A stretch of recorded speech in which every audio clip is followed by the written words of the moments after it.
if you had a Glock in like the year one, you would be the emperor of something. It's just turned into Spike TV's Deadliest Warrior.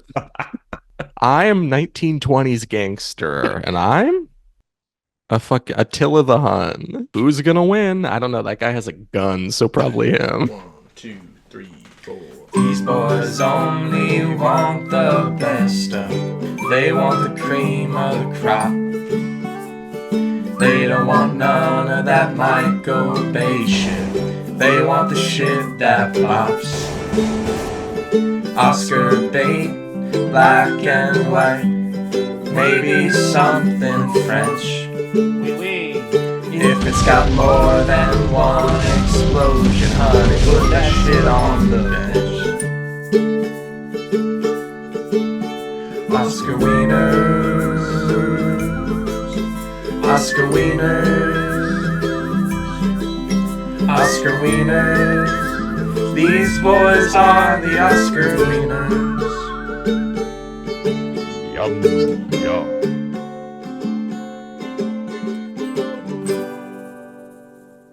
Oscar Wieners. The director of Patton directed the first Planet of the Apes movie.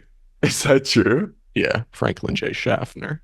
Honestly, I see it. I totally see it. I know what you mean. It's like the energy is the same, Yeah. weirdly. Have you ever seen the first Planet of the Apes or any of the Planet of the Apes? I've seen the one where the monkey goes no. I think that's the Franco one. That's Rise of the Yeah. Planet of the Apes. That I saw the movie's Franco one. got some really good stuff, but is mostly like a 6 out of 10. I would say Yeah. the two others, though, like the other two in that trilogy, Dawn of the Planet of the Apes and War for the Planet of the Apes, are, especially Dawn, they are really, really great movies. What's crazy is I'll never see them. That's an Oscar. That's an Oscar. Absolutely an Oscar. Welcome to Oscar winners. No way. Unreal. The only show on the internet for Hollywood's biggest night is a yellow belly cuck who can't crack it, who can't handle Wow. the masculinity and brutality and whatever of war. How about If you can't handle war, stay home. How about Yeah. that? Fake an injury. Patton acts like there wasn't a draft. He's like, what are these people doing in my army? It's like the fucking government decided to draft them. Like, what are They you don't talking want to about? be here. You weirdly do for some reason. Like in the beginning, like when like in the first kind of section of the movie, like all those soldiers where it's like, we got to get Patton in here to like knock some sense in these guys. Like, why are they like this? Because they don't want to be there. They don't want to They be don't give here. a shit. They're like, they don't want to die. They like, The soldier has post-traumatic stress disorder. What is that? what That's a fucking cowardice. wuss. Get the fuck back and send him to the front lines. Actually, That's insane. what a loose cannon, absolute gonzo man. Truly. And the best man to play him is George C. Scott, the least chill actor in the history of cinema. I would humbly disagree. I would substitute maybe this wasn't his era, but a Sandler I think would have been an Sandler interesting Would have portrayal. been really good. Also, him, Sandler's Jewish, so him playing Patton as an Patton being a pretty anti-Semitic guy would have been very subversive. Patton would have Yeah. hated it, and it Yeah. would have been really interesting. And it would have won probably an Oscar. It at least would have won a Razzie. Doesn't Sandler have the most Razzies of all time or something? Does he? The Razzies suck though. The Razzies Yeah. are like, if you look at like a lot of those nominees, it's like, oh, they just like hate women or whatever. Like it'll just be like stuff like that. They hate comedies and they hate women. It's just like a bunch of Hey. fucking incel bitches who like Dude. kind of suck. That's a great take, honestly. They gave The Shining like best fucking the Golden Raspberry the year it came out. I'm like, They've been around that long? yeah, they've been around. All right. Well, I gotta respect that that's an institution then at least. Is it? Yeah, truly. It's not The just some Razzies- guy named Dale out of his fucking garage. Dale Raspberry. That'd be funny if they've been around since like since the Yeah. 20s. Like year one, they were like, we gotta fucking I hated Broadway. Actually, maybe it spurned. Maybe Broadway Melody spurned that the Razzies Inception. That's good. They're like, you know what's actually the best picture of the year? Captain Blood. And you bet your ass it was. I'm Willie, his little target dog. Oh, that's good. And I'm just a Panzer tank today, storming through. What's the American tank? I'd rather be a Yeah. U.S. Wow. You're saying you're a German tank? No, I'm not. Wow. Well, I couldn't think of the names of the Wow. U.S. tanks. Now I have to fucking. You're making me look this up. American tank, World War II. What was the best American tank in World War? A Sherman? Oh yeah, call me Sherman Tanksley. There's a podcast where every week we talk about a Best Picture winner at random and try to figure out if it's Best Picture worthy. And this week we're talking about Franklin J. Schaffner's 1971 Best Picture winner. I don't know if you could guess, but along came Polly. We're finally covering it. Yes, let's go. Now we're talking Patton. How was Coppola involved? Who's this? This What'd you say Francis his name Ford was? fella? What'd you say the guy's name was? Franklin J. Schaffner. Yeah, he directed. He directed, but the movie was co-written by Francis Ford Coppola and I want to say Edmund North. Edward Norton. Edward Norton. Francis Ford Coppola was out there making his like kind of like weird sort of like indie-ish movies. And then like 2 years later he makes The Godfather. Like probably when this movie's coming out, he's like ramping up to like start production on The Godfather is my guess. Oh, this precedes. Yeah, the this was GF. this was his first Oscar win. Him and Edmund North won for best adapted screenplay. Okay. I imagine he was like, I need some money. So like, what if I don't know. Fair. He like maybe he like got in on writing the Patton movie. He's like, I got fucking Sophia over here. She was just born. She wants to grow up and direct Priscilla, so I have to She pay needs for her cash schooling. for that. She Yeah. needs cash for that. Is he a history buff? Is he like? Does he love that? Coppola? Yeah. I don't know. I mean, I guess like or Megalopolis is I think heavily inspired by like Roman stuff, like Roman history. Like a lot of the characters are named after Roman, like, you know, Caesar or whatever the fuck. Okay. Leviticus. Who the fuck I don't know who fucking Roman people are, but like Brutus. but otherwise I don't know. I imagine this was like mostly a job for hire where he was like, I need some money, so I'm gonna write the Patton movie. That's awesome. Yeah, that's my guess. I don't know that yeah. for sure. He's just like, I just need to take this gig, and then got an Oscar. Yeah, because the movie is so different from his vibe at the time that I have to think it was just like he just needed some cash. Respect. But his involvement's kind of interesting because I think this movie, I guess like as a transition to just get into it, he's sort of a new Hollywood guy. It was this movement of like, you know, Coppola, Scorsese. I've talked about this a little bit at times. The boys. There were like these filmmakers making these like sort of more grounded, kind of like I guess gritty, more naturalistic movies. Kind of getting away from like the typical Hollywood production of like big stars, lush production, that kind of stuff. I do think this movie is like straddling the line between sort of like old school war movie and sort of like new Hollywood character study, and I think that makes the movie kind of interesting. Huh. Yeah. You raise a good point. Yeah. But I don't know if do you have any interest in George Patton? Yeah, he's my favorite guy. Oh, that's right. I forgot you talk about him incessantly. I have a poster of him on my wall. I mean, I slap wusses, and I'm like, yeah, that's what you should do. I would get a George Patton poster if it said slap wusses. That'd be kind of sick. Slap cowards. Slap cowards. I mean, the only thing I didn't know much about him going into this. I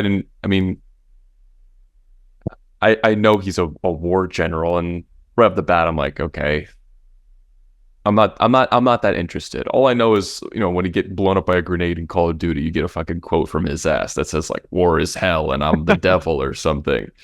That's really all I know. Yeah. Um, do you feel like how do you feel about him, the man, and did the movie change that at all?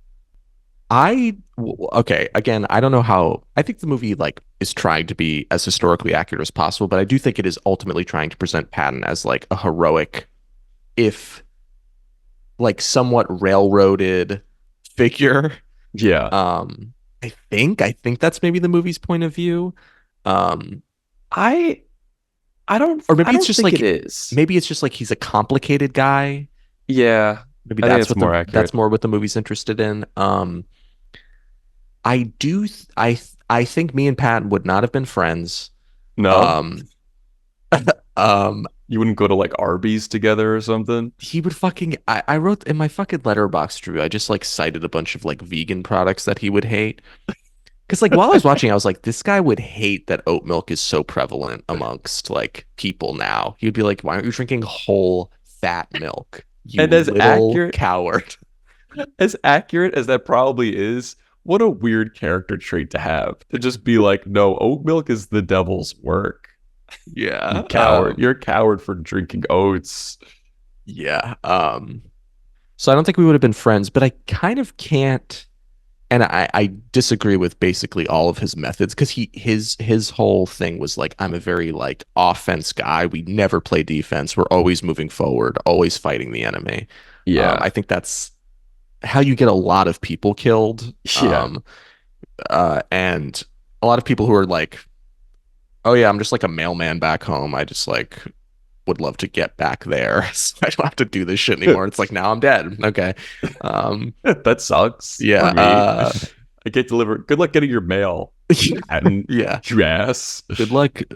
Now I won't be able to build that fucking office building or whatever. I don't know, it's like Sucks. whatever. But I can't deny that he was pretty good at war. Yeah. It's kind of That's right. He like was. ultimately Yeah. my takeaway from this movie. He was good at war.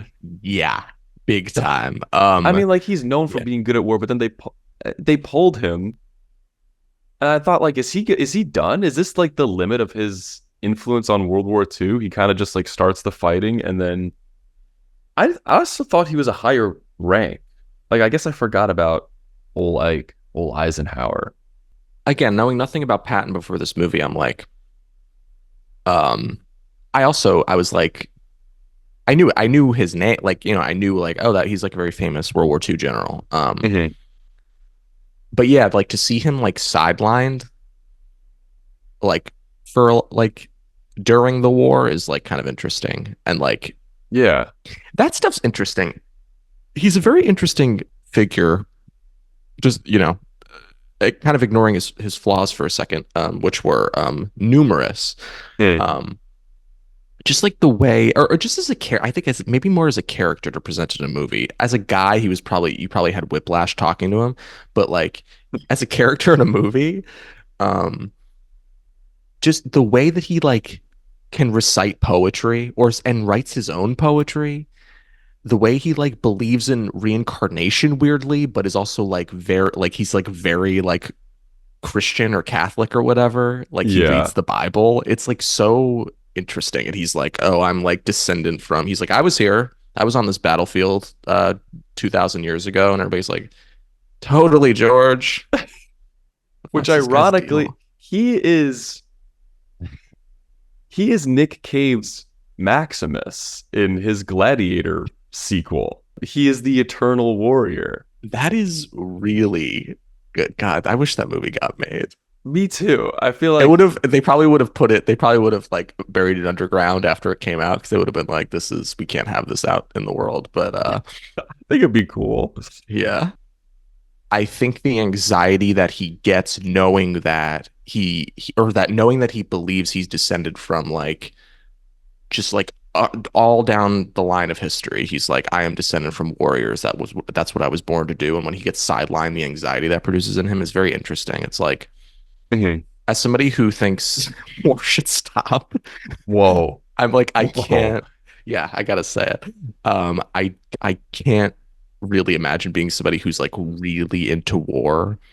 Um, but I guess also, I don't know. We've grown up in a time where like I imagine if you were growing up when World War II is the most recent war, you're probably Mhm. like, yeah, war is like necessary at times. Like then there were the bad PR wars like Vietnam, Right. the Iraq and Afghanistan wars, like that stuff that's like, oh, it like really complicated people's relationship to war and like, oh, Yeah. this actually kind of sucks. Why are we Oh, doing this? why do we do this? Dude, war used to be so glorious. Now it sucks. Yeah. No, well, I mean, it was The always enemy bad, is but sort of non-specific. yeah.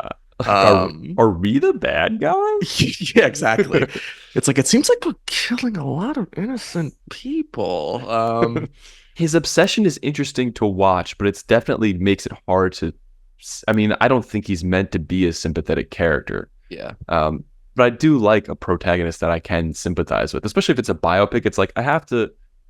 This person should be complicated, but ultimately I should want this person to succeed. I don't know if I. I mean, I guess I do because he's. You famously don't like Nazis. That is true. Yeah, I guess like that's the old. If he's the alternative to Nazism, that I guess. But Yeah. he does. But it almost seems like he doesn't care one way or the other. He's just like the Germans are bad and the Japanese are bad, and we just got to go get their ass before they get ours. Yeah. But he really is this conflict in human form because he's clearly very intelligent. He has a lot of historical knowledge. Um, he seems very insightful at times, which is kind of surprising because he's like his personality is gruff uncle, you know. Yeah. Um, Gruff goal. but then he busts out some fucking Shakespeare and it surprises you. So he is complicated, and I did worry that because when the movie starts, he's it's probably the most famous scene where he's against the big American flag backdrop and he delivers that speech about I don't know who he's talking to, maybe like officers or infantry or whatever, but Yeah, I thought it was just like kind of regular enlisted men, it seemed like. yeah, trying to fire people up to go to war, Yeah. Yeah. basically. Um, I was worried that it was going to be an ultimately positive portrayal. Like I thought it was going to be uncomplicated, but I thought the filmmakers did a good job of like he doesn't strike me as a hero in this movie. A lot of the reviews I read seem to think like this is war propaganda and whatnot, and maybe it is to a certain extent, but I don't know. I kind of think that Patton is not portrayed as a good dude. Yeah. He's portrayed as almost a necessary evil. I think it's like Francois Truffaut or whatever. I think he said like you can't make a real anti-war movie because like filming war inherently or filming, staged war inherently is like kind of exciting. Yeah. Um, It's also shot beautifully. yeah, the movie looks really good. Yeah. I also think this movie does a really good, like, is really interesting in the way that like how war is also tied up in like kind of like bureaucracy and like sort of these like, Yeah. oh yeah, it's still just like guys in offices like actually deciding how this shit shakes out. A lot of the movie is the public relations angle of war, Yeah. which Yeah. I feel like is a pretty unique spotlight that I've never really seen in a movie before. Yeah. So I mean, because you're right, there's a lot of a lot of ego balancing. Like all these generals, they want glory, which is like, okay, maybe that person shouldn't be in that position, but No, that's what you want. no, that's exactly it. Bloodthirsty and just raring to go. Um, but yeah, a lot of it is the politics of it and not so much the battlefield. Yeah. That being said, it made it a little bit slow. It is a long movie. It's like just under 3 hours I feel with like like it a could have 3 minute intermission or whatever. Yeah, I don't know. Like if you're making an opus, I guess it's got to be 3 hours, but I think it was a little long. You could have condensed some things. There were parts where I felt like it dragged and I was getting bored. I had that near the end, like near the last like half an hour. There was maybe like Yeah, a 10 or 15-minute stretch. It's when Patton is being given the go ahead to just like keep going. And like it's like snowy and like he's like, we're yeah, going all the way to Berlin. I'm like, this is a little boring because it's just kind of these guys like just moving through the whatever, like moving through this landscape. And I'm like, this is yeah. I'm losing it in that moment. It feels like it's becoming propaganda. It's like Patton's finally getting his moment to like prove that he's the best at this. And I'm like, I don't really want the movie to be about that. And if I could say, So I think that's the issue about movies that are based on true events. Because you can't have that neat narrative. You can't tie things up in the end in a way that feels satisfying. It has to abide by the laws of history. Well, I guess it doesn't have to. I mean, people make shitty historical movies that don't make sense all the time. yeah, Um, but if you're making a movie that's trying to be historically accurate, it's got to abide by the narrative of real life events. And yeah, sometimes it's not a neat conclusion. right. And I understand, like, it would be worse if they made shit up to make it movie friendly. But also, like, I kind of want that as a viewer. Like, I think that's why they're, it doesn't feel as meaty from a narrative perspective. It's like, this is what happened, and we're going to explore the character of this guy who I don't really like. And I think that's why it drags for me. Did you like this movie? I did. I would put it like a step above um, Chariots of Fire. I thought this was like a better Chariots of Fire, weirdly Yeah. enough. I definitely liked Um, it way more than Chariots of Fire. I'm assuming you have yeah, Chariots of Fire pretty low because yeah. I thought it was yeah, Chariots of Fire was like a very, we talked about it already, but it's a very competently made movie yeah. that's kind of boring.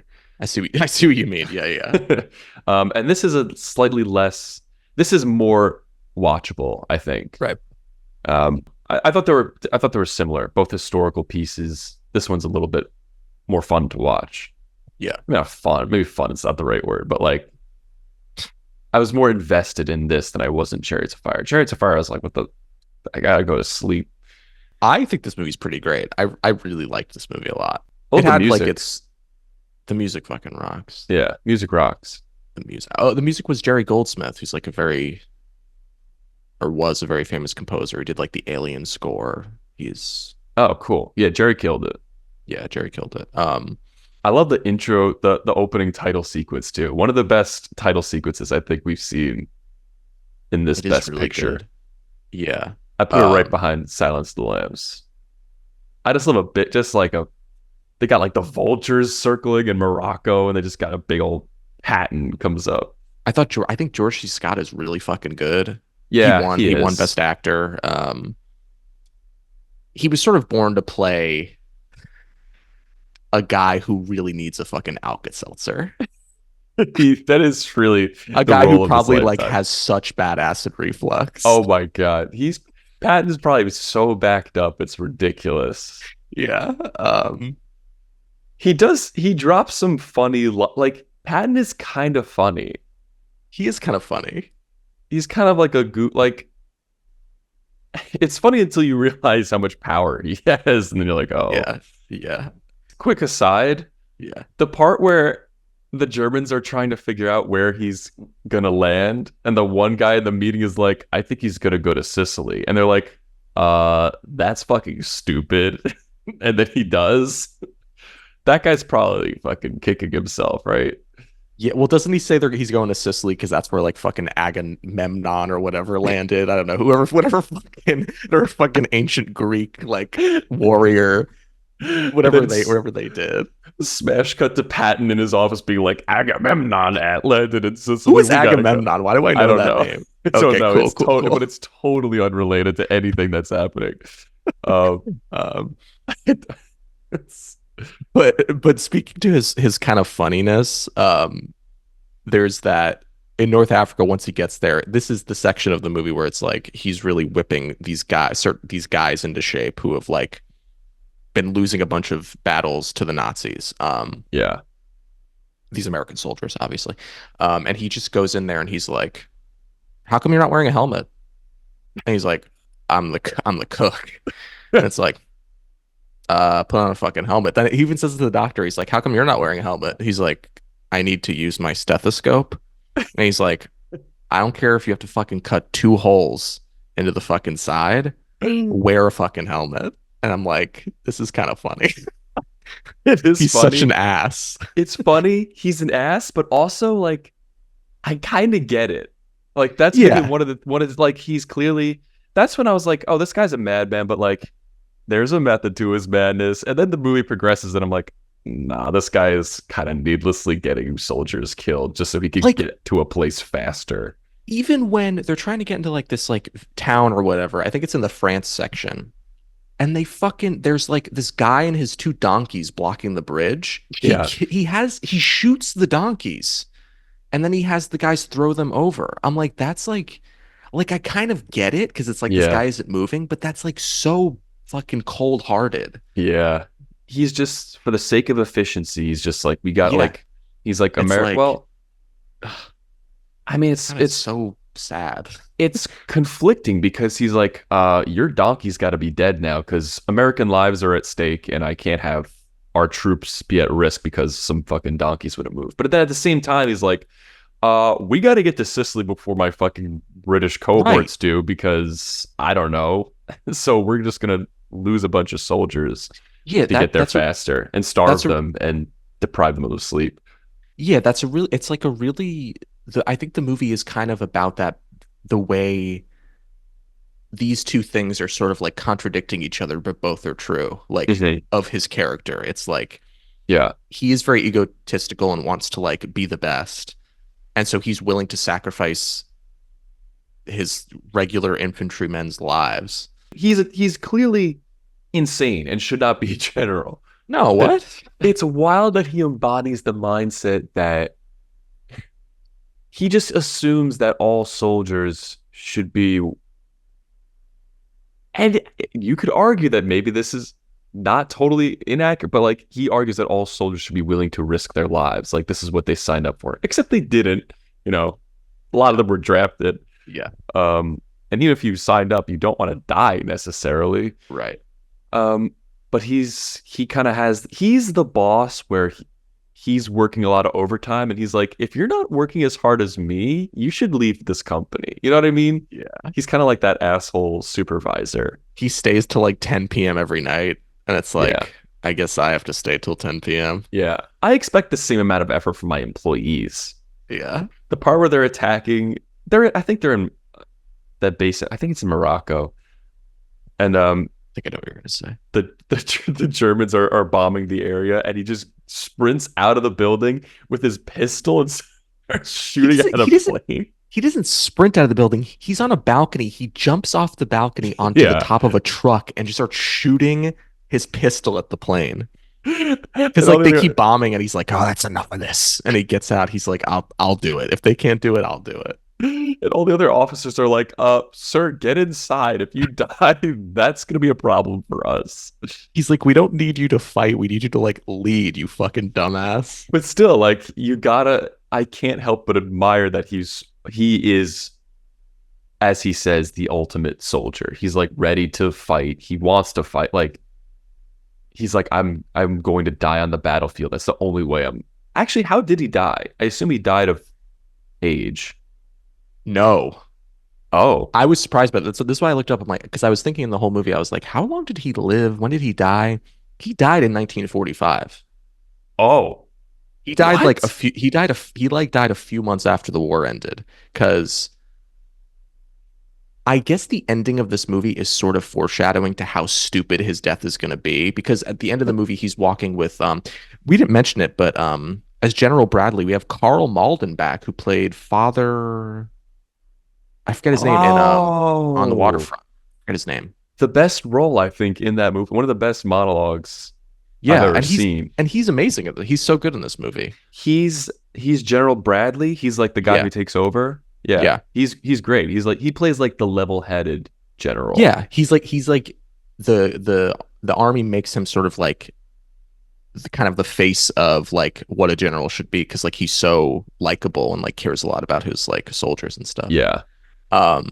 But him at the end, him and Patton are walking, and he's saying to Patton, like, oh, why don't we get dinner tonight? Blah, blah, blah. And then like a cart in just like this town that they're in gets loose and starts like falling towards, like starts like racing towards Yeah.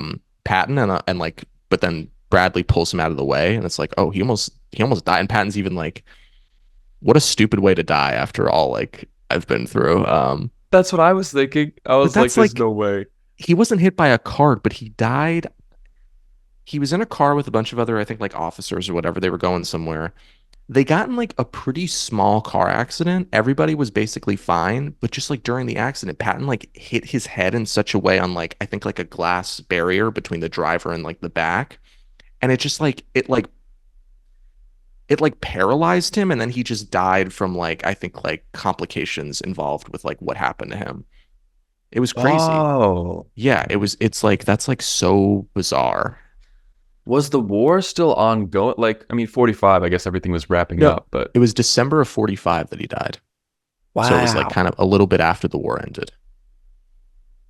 I wonder if it's like he truly no longer had a purpose.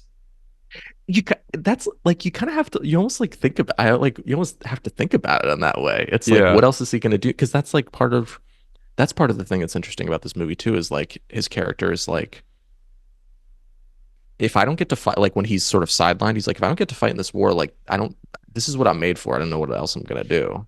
We can just trust that he's going to be reincarnated as some soldier in the future, and he's going to fight in the war against Thraxius or something. Yeah, that's when some alien from Andromeda fucking Yeah. comes and with the amount of oat milk lattes we're all drinking, I don't think there's a Mm. patent that's going to be coming around anytime soon. That's true. That's true. We're all tapping in our keyboards. He can't hack it. He can't hack this era. The day a boy listens to Taylor Swift is the day that war dies. That's what And Patton would probably say. That's gonna be a quote in Call of Duty 26 or something. He's like, you should only listen to Beethoven. You only should listen to male composers. You shouldn't listen to anything with lyrics because words are stupid unless it's poetry, and I don't know, unless it's my poetry. Words to live by Do and die by. you want to hear the other Best Picture winners? Yeah, all right. While we're here, This is a pretty good year. It also has a movie that you've been meaning to see on here, and I'm excited when I say it. I'll say it Okay. in two movies. So obviously Patton wins Best Picture. Mhm. And then next up we have Airport. Ever been to it? Yeah, I've been to JFK, I guess. Directed by George Seaton. I think it's based on like a fucking big best-selling like novel. It's a melodrama about a bomber on board an airplane, an airport almost closed by snow, and various personal problems of the people involved. It's a very That lean sounds description. riveting. Burt Lancaster's in it. Dean Okay. Martin's in it. Dean Martin? Have you seen? You should watch Rio Bravo. It's a John Wayne movie. Okay. Dean Martin's also in it. Ricky Nelson's also in it. It has two like musicians of the period. Weird choice. But that movie fucking rocks. Really? Yeah, Rio Bravo? Rio Bravo. All right. Howard Hawks movie. Next up, here's the movie that you're gonna cream your jeans over. We have Bob Ralphelson's Jack Nicholson starring Huh? Five Easy Pieces. Whoa. I know you've been have- meaning to watch this movie for a long time. I've been meaning to watch just because I saw just a random clip on YouTube from it. The scene where is he ordering diner scene. Yeah, the diner scene. I think he's ordering a BLT or something, and I was fascinated by it. I thought it was so good. I had no context for what was happening or who the characters were, but I was like, I gotta watch this movie. Jack Nicholson stars as a dropout from upper class America who picks up work along the way on oil rigs when his life isn't spent in a squalid succession of bars, motels, and other points of interest. That's also kind of a pretty spare description because I think like I'm the enticed. thing is like his dad dies and he has to go home to his like rich family and Okay. Karen Black's character, like in that, is all very interesting too. That she plays his like, I don't know if they're married, but they are together. Kind of interesting movie. I recommend that. That's like a peak new Hollywood kind of movie. If we're Yeah. Yeah, it's like Just just like like a here's a bunch of guy. folks Yeah, in a yeah, story. yeah. I do want to see it. I mean, Jack Nicholson, you can't go wrong. He's always compelling to watch. He should have been Patton. Thoughts? Listen, shave that head, and you got yourself. I mean, he's already had like a pretty severe receding hairline, but if you in Wow. 1970, but if you, You don't need to do that to the man. that's all right. He could take it. All right. Next up, we have Love Story. It's a love story, baby, just say yes. Directed by Arthur Hiller. It's about Harvard law student Oliver Barrett IV Wow. and music student Jennifer Cavallari, who share a chemistry they cannot deny and a love they cannot ignore. Despite their opposite backgrounds, the young couple put their hearts on the line for each other. When they marry, Oliver's wealthy father threatens to disown him. Jenny tries to reconcile the Barrett men, but to no avail. Spoil the fucking movie. Thanks a lot for that, Letterboxd. Thanks for telling me what happens. I guess I won't watch it. Thanks for nothing, I guess. So finally, we have the Robert Altman classic that spawned a wildly watched, long-running television show. We have 1970s MASH. Yeah. Really? I've seen MASH. The movie? Yeah, it's pretty bad. Really? I don't like it that much. Okay. It's everybody sucks. Everybody's an asshole. It doesn't hold up. Oh yeah, you gave it 2 stars. Let's see your review on Letterboxd. Sure. Andrew Hates Films says an unsympathetic bunch of dickheads with zero emotional intelligence commit various sex crimes and war crimes. Still kind of funny. Yeah, I stand by that. It was still kind of funny. But all the characters were reprehensible. Yeah. To me, I mean, I don't know anything about the movie other than that. Yeah, it's about like the staff of a Korean staff of a Korean War field hospital use humor and hijinks to keep their sanity in the face of the horror of war. I know it's that, but I don't know anything else about it. But I can kind of guess that just Robert Altman's involvement, that it's sort of a weird, these guys kind of suck vibe. Yeah, that's exactly what it is. It's like, look at these goofballs. It's like, okay, well, they're doing really bad stuff. They're harassing a lot of people.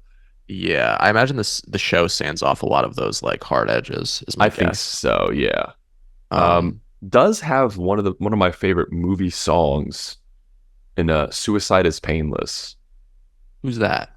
Who sings that?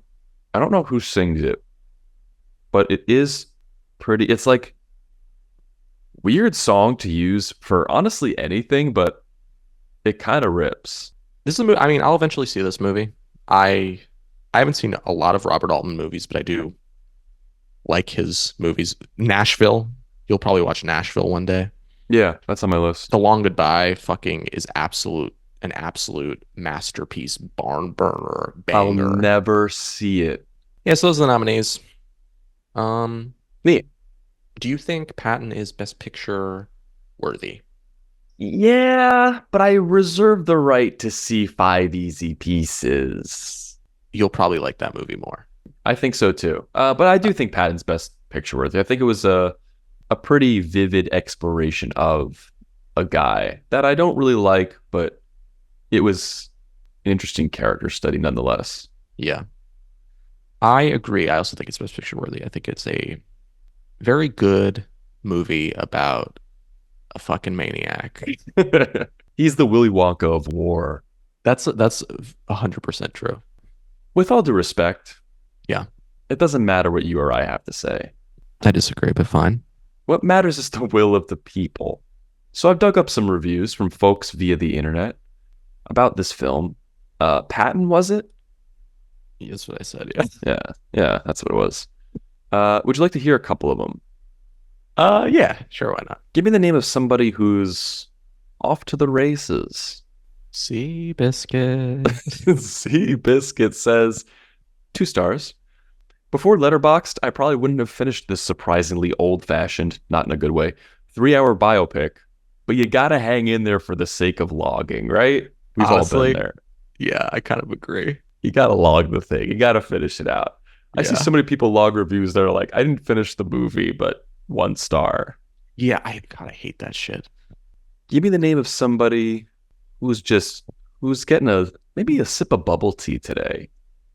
Pepe Le Pew. Pepe Le Pew says 2 stars.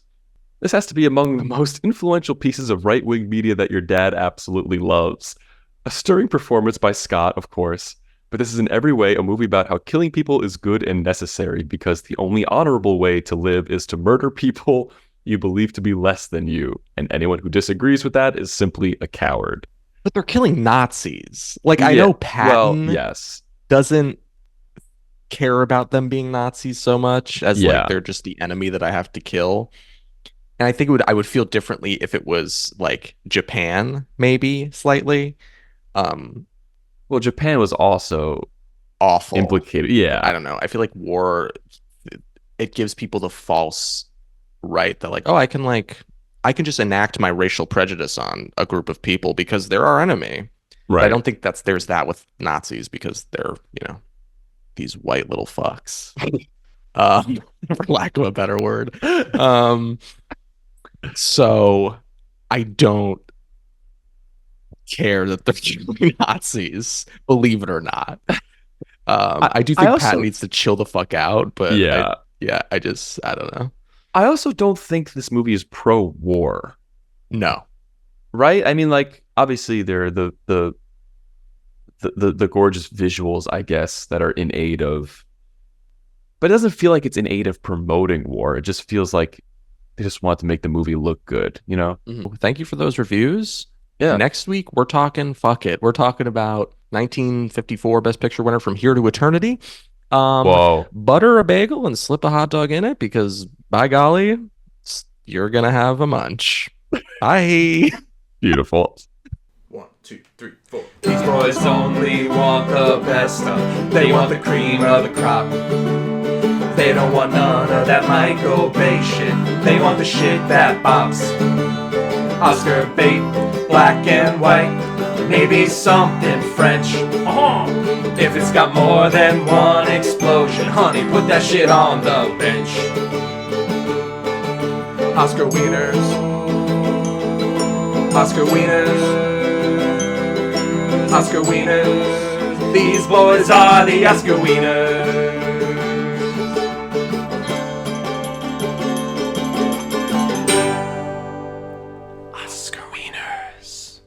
Caesar? Who is that? It's actually some guy named Greg who found a gun.